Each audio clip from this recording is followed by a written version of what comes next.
ఎట్టకేలకు తెలంగాణ ప్రదేశ్ కాంగ్రెస్ కమిటీ అధ్యక్షునిగా మహేష్ కుమార్ గౌడ్ ను కాంగ్రెస్ పార్టీ అధిష్టానం ప్రకటించింది. ఈ నేపథ్యంలో గత కొంతకాలంగా ఏదైతే రేవంత్ రెడ్డి పిసిసి అధ్యక్షుడిగా తన టర్మ్ పూర్తయినా కూడా కొంతకాలం వాయిదా వేస్తూ వచ్చింది. దానిపైన చాలా మంది తీవ్ర ప్రయత్నాలు చేశారు. పిసిసి రేసులో చాలా మంది ఒకవైపు అంటే ఒక ఎస్టీకి సంబంధించిన వ్యక్తికి ఇస్తారని చెప్పేసి, లేకపోతే మరో వ్యక్తికి ఇస్తారని, ఇట్లా చాలా మంది ఒక 6గురు పోటీ పడిన సందర్భంలో చివరకు ఎమ్మెల్సీగా కొనసాగుతున్న మహేష్ కుమార్ గౌడ్ కు కాంగ్రెస్ పార్టీ అధిష్టానం పిసిసి అధ్యక్షునిగా ప్రకటిస్తూ తాజాగా విడుదల చేసింది. ఈ నేపథ్యంలో మరి మహేష్ కుమార్ గౌడ్ గతం నుంచి అంటే అంచెలంచెలుగా ఎన్ఎస్యుఐ నుంచి ఎదుక్కుంటూ వచ్చిన పరిస్థితి అయితే ఉంది. కాబట్టి దానికి సమర్థవంతుడే అని చెప్పేసి కూడా కాంగ్రెస్ పార్టీ సీనియర్ నాయకులు ప్రకటిస్తున్న నేపథ్యాన్ని మనం చూస్తున్నాం. ఈ క్రమంలో మరి మహేష్ కుమార్ గౌడ్ మరి ఇక్కడ కాంగ్రెస్ పార్టీ అధికారంలో ఉంది. ఈ అధికారంలో ఉన్న నేపథ్యంలో పిసిసి అధ్యక్షునిగా మహేష్ కుమార్ గౌడ్ తన బాధ్యతలు సమర్థవంతంగా నిర్వహిస్తాడా అనే సంశయాలు కూడా ఎదురవుతున్న నేపథ్యం కనిపిస్తున్నది.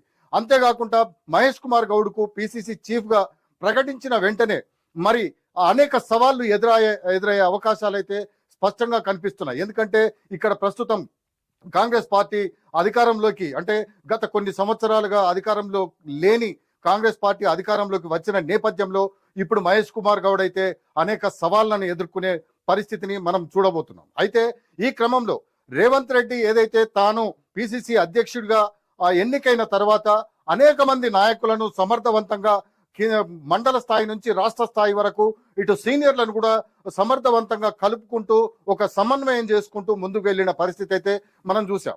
ఈ నేపథ్యంలో మరి ఈ మహేష్ కుమార్ గౌడ్ కు మరి ఈ కొత్త సవాళ్లు ఎదురయ్యే అవకాశాలు ఉన్నాయని చెప్పేసి కూడా రాజకీయ విశ్లేషకులు భావిస్తున్నారు. ఈ క్రమంలో మరి ఎలాంటి సవాళ్లను ఎదుర్కోబోతున్నాడు అని చెప్పేసి అనుకుంటే మాత్రం చాలా సవాళ్లను ఎదుర్కోవాల్సి వస్తుంది అని చెప్పేసి కూడా చెబుతున్న పరిస్థితి అయితే కనిపిస్తున్నది. అయితే ఇప్పుడు అంటే ఇటు సీనియర్లు అటు క్యాడర్ను సమన్వయం చేస్తూ ముందుకు తీసుకెళ్లాల్సిన పరిస్థితి అయితే కనిపిస్తున్నది. అయితే క్రియాశీలకంగా అంటే ఒక క్రియాశీలకమైన పాత్రను పోషించి కోఆర్డినేట్ చేసి అంటే తెలంగాణ వ్యాప్తంగా ఉన్న కాంగ్రెస్ క్యాడర్ను కావచ్చు, ఇటీవలి కాలంలో కాంగ్రెస్ పార్టీలో చేరిన క్యాడర్ను కూడా చూసుకొని సమన్వయం చేసుకుంటూ కోఆర్డినేట్ చేసుకుంటూ ముందుకు వెళ్లాల్సిన అవసరం అయితే ఉంటుంది. అయితే ఇటు పార్టీకి మరి ప్రభుత్వానికి మధ్య సమన్వయం కూడా చేసుకుంటూ వెళ్లాల్సిన బాధ్యత కూడా పిసిసి అధ్యక్షునిగా ఉంటది. కాబట్టి కనీసం మెరుగైన సంబంధాలు కూడా మెరుగుపరచాల్సిన అవసరం అయితే ఉంటుంది.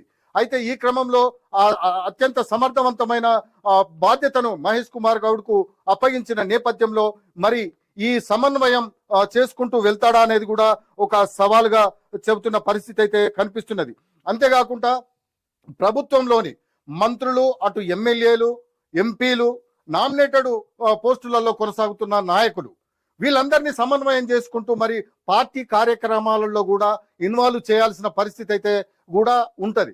మరి అంటే అక్కడక్కడ కొన్ని పరస్పర విరుద్ధమైన ప్రకటనలు కూడా వచ్చే అవకాశాలు ఉంటాయి. అంటే ఒక వైపు అంటే ప్రతిపక్షానికి సంబంధించిన వాళ్ళు పరస్పరమైన విరుద్ధ ప్రకటనలు చేసే అవకాశాలు ఉంటాయి. కాబట్టి వాటిని కూడా ఎండగట్టడంలో మరి అతను ముందుండడమే కాకుండా పార్టీ కార్యక్రమాలలో ఈ సీనియర్లను కానీ మిగతా నాయకులను కానీ అంటే అందులో పాల్గొనే విధంగా సమన్వయం చేస్తాడా అనేది కూడా ఒక సంశయం. అంటే ఇట్లా అనేక సమస్యలు ఉత్పన్నమయ్యే అవకాశాలు ఉన్నాయని చెప్పేసి కూడా చెబుతున్న పరిస్థితి అయితే కనిపిస్తున్నది. అయితే ఇప్పుడు మరి మంత్రులుగా కొనసాగుతున్న వాళ్ళైతే కాంగ్రెస్ పార్టీలో ఇప్పటి వరకు అయితే సీనియర్లే కాబట్టి వీళ్ళను కూడా సమన్వయం చేసుకోవాలి. కాబట్టి ఆ నేపథ్యాన్ని చూస్తే మాత్రం ఏ విధంగా సమన్వయం చేసుకుంటూ వెళ్తాడనేది కూడా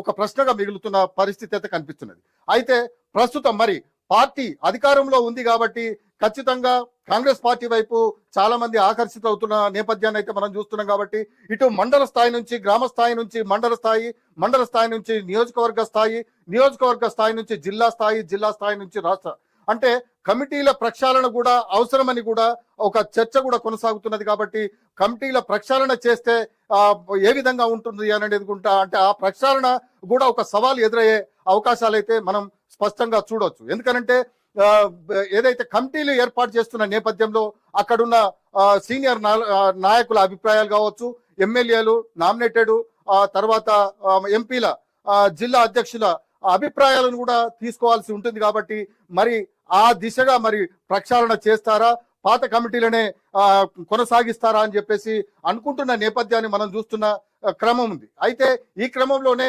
మరి అనుబంధ సంఘాలు ఏవైతే ఉన్నాయో, విద్యార్థి సంఘం కావచ్చు, యువజన సంఘం కావచ్చు, అటు కార్మిక సంఘం, మహిళా సంఘం, ఇట్లా చెప్పుకుంటూ పోతే చాలా సంఘాలు ఉన్నాయి. వాటి బాధ్యతలు కూడా పిసిసి పర్యవేక్షించాల్సిన పరిస్థితి ఉంటుంది. వాళ్ళందరినీ కూడా కోఆర్డినేట్ చేయాల్సిన పరిస్థితి ఉంటుంది. దీనిపైన అంటే ఆ వారిని కాపాడుకోవాల్సిన బాధ్యత పిసిసి చీఫ్ పైన ఉంటుంది. కానీ మరి ఆ సమన్వయం చేసే బాధ్యత కూడా మహేష్ కుమార్ గౌడ్ ఏ విధంగా ఎదుర్కొంటాడని చెప్పేసి కూడా మరో సవాల్ ఎదురవుతుందని చెప్పేసి కూడా అనుకుంటున్న నేపథ్యం ఇది.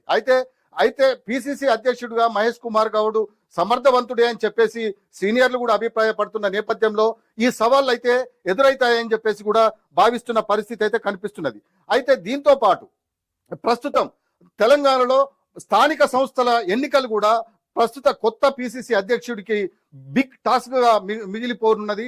అయితే మరి ఇక్కడ మనం చూస్తే సర్పంచ్లు కావచ్చు, ఎంపీటీసీలు, జడ్పీటీసీలు, తర్వాత మండల ప్రజా పరిషత్తులు, ఇట్లా చెప్పుకుంటూ పోతే కొన్ని మున్సిపాలిటీలు కూడా ఉన్నాయి.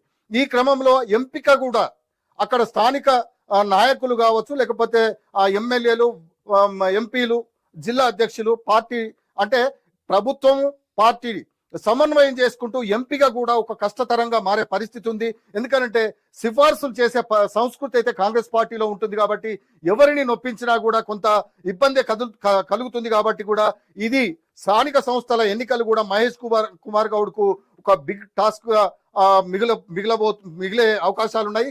అంటే ఎక్కువ స్థానాలలో గెలిస్తే మాత్రం ఖచ్చితంగా పిసిసి అధ్యక్షునికి కొంత మెరుగైన ఫలితాలు వస్తేనే దాన్ని అధిగమించాడని చెప్పేసి కూడా చెప్పవచ్చు. అయితే గెలుపు గుర్రాలను సూచిస్తారా, లేకపోతే సిఫార్సు చేసిన వాళ్ళనే బరిలో నిలుపుతారా అనేది కూడా ఒక బిగ్ టాస్క్ గా మిగిలిపోతున్నది. అయితే మెజారిటీ స్థానాలలోనే గెలిచేందుకైతే మాత్రం పిసిసి అధ్యక్షుడు అయితే చాలా చొరవ తీసుకోవాల్సిన అవసరం అయితే ఉంటుంది. అయితే ఈ నేపథ్యంలో ఈ ఎంపిక ఆచితూచి వ్యవహరించాల్సిన పరిస్థితి, అంటే సమన్వయంతో కూడా వ్యవహరించాల్సిన పరిస్థితి అయితే ఉంటది. కాబట్టి ఖచ్చితంగా ఇక్కడ కూడా ఒక సవాలే ఎదురయ్యే అవకాశం అయితే కనిపిస్తున్నది. అయితే ఒక కీలక విషయాలలో కూడా అంటే అటు పిసిసి కావచ్చు, ఇటు ప్రభుత్వం కావచ్చు, ఈ ప్రభుత్వం పిసిసి మధ్యలో కొంత సమన్వయం లోపం వచ్చినా, కొంత గ్యాప్ వచ్చినా కూడా అది తీవ్ర పరిణామాలకు దారితీసే అవకాశాలు ఉంటాయి. అయితే పిసిసి అటు ప్రభుత్వం సంబంధించిన అటు రేవంత్ రెడ్డి ముఖ్యమంత్రి కావచ్చు, లేకపోతే ఇక్కడ పిసిసి అధ్యక్షుడు మహేష్ కుమార్ గౌడ్ కావచ్చు, ఏకాభిప్రాయంతో వెళ్తేనే ఇక్కడ పార్టీ మనుగడ కొనసాగుతుంది. ప్రభుత్వంలో కూడా అంటే ప్రతిపక్షాల నుంచి ఎటువంటి విమర్శలను కూడా ఎదుర్కొనే పరిస్థితి ఉండదు. కాబట్టి చిన్న గ్యాప్ ఏర్పడినా కూడా అది బహాటంగా విస్ఫోటం చెందే అవకాశాలు అయితే స్పష్టంగా కనిపిస్తుంది. కాబట్టి ఆ సమన్వయం మరి కొనసాగుతుందా, మరి ఎక్కడినైనా చిన్న ఎంపికలో కూడా పొరపచ్చాలు వచ్చే అవకాశాలు కూడా కనిపించే పరిస్థితి ఉంది. కాబట్టి ఇది కూడా ఒక టాస్క్ గానే చెప్పవచ్చు. మరోవైపు ప్రస్తుతం తెలంగాణలో ఆరుగురు మంత్రులు అంటే 6 బెర్తులు ఖాళీగా ఉన్నాయి. ఆ మంత్రి మండలిలో ఆ ఆరుగురు ఎంపికలో సైతం పిసిసి అధ్యక్షుని అభిప్రాయం కూడా తీసుకుంటారు. కాబట్టి ఎవరి వైపు ఎటు చెప్తే మరొకరికి ఇబ్బంది కలుగుతుందేమో అనేది కూడా ఇక్కడ ఒక సవాల్ ఎదురయ్యే అవకాశం ఉంది. అయితే ఈ సవాల్ ఎదురయ్యే అవకాశంలో మరి తన అభిప్రాయాన్ని అయితే ఖచ్చితంగా చెప్పాల్సి ఉంటుంది. కాబట్టి ఈ మంత్రివర్గ విస్తరణలో కూడా పిసిసి అధ్యక్షుని అభిప్రాయం తీసుకుంటారు. అంతేకాకుండా నామినేటెడ్ పోస్టులలో కూడా పిసిసి అధ్యక్షుని అభిప్రాయాన్ని తీసుకుంటారు. కాబట్టి మరి ఎవరికి చెప్తే ఎవరికి నష్టం, ఎవరికి లాభం అనేది కూడా ఒక టాస్క్ గానే మిగిలిపోతుంది. కాబట్టి అందులో కూడా సమన్వయం చేసుకుంటూ వెళ్లాల్సి ఉంటుంది. ఈ సవాళ్ళను అయితే ఎదుర్కోవాల్సిన పరిస్థితి అయితే కనిపిస్తుంది. అయితే ఇప్పటికే ఇతర నేతలు ఎవరైతే అసంతృప్తికి గురవుతున్నారో వాళ్ళను కూడా సమన్వయం చేసుకోవాల్సిన బాధ్యత అయితే ఉంటది. కాబట్టి ఇప్పటికే పిసిసి అధ్యక్షుడు చాలా జాగ్రత్తలు తీసుకోవాల్సిన అవసరం ఉంటుంది. ఎందుకైనా మంచిది అంటే కొత్తగా కూర్చుంటున్నాడు కాబట్టి ఖచ్చితంగా అధికారంలో ఉంది కాబట్టి పెను సవాళ్లు ఎదురయ్యే అవకాశాలు ఉంటాయి. ఇటు పార్టీని సమన్వయం చేసుకుంటూ, సీనియర్లను సమన్వయం చేసుకుంటూ, అటు